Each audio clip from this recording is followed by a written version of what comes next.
Frères et sœurs bien-aimés, en ce lundi 27 avril, l'évangile est tiré des Jean au chapitre 6, versets 22 à 29.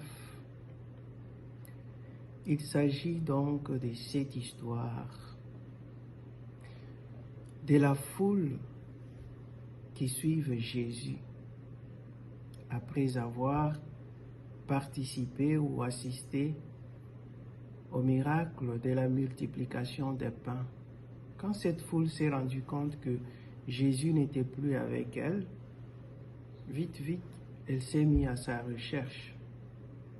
Et en le trouvant, Jésus donne cette remarque, dit « Vous me cherchez, non pas parce que vous avez vu des signes, mais parce que vous avez mangé et vous étiez rassasiés. » Et il ajoute, il faut chercher non pas la nourriture qui passe, mais plutôt chercher celle qui demeure jusque dans la vie éternelle. Quelle est cette nourriture qui demeure? C'est d'abord la parole de Dieu. Tout passera, l'argent que nous avons, les voitures, les maisons, les biens matériels, ça passera un jour. Mais la parole de Dieu, elle est éternelle. Il faut donc savoir se nourrir de cette parole chaque jour de notre vie, qu'elle soit notre pain de vie. Deuxième chose, Jésus donne cette remarque à la fin de cet évangile, que l'œuvre de Dieu, c'est que vous croyez en celui qui l'a envoyé. Jésus nous invite à avoir foi en lui. Sans la foi, la vie chrétienne n'a pas de sens.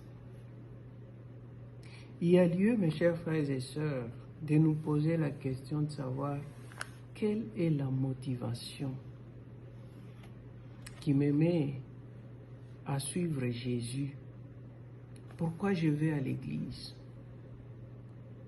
Peut-être que j'y vais parce que j'ai besoin simplement d'un miracle.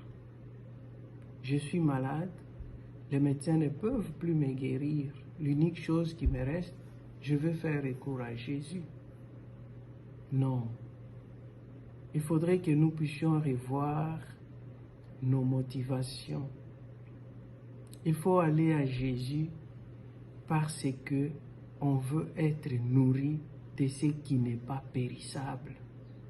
Il faut aller à Jésus parce que c'est lui l'envoyé de Dieu en qui nous devons avoir la foi.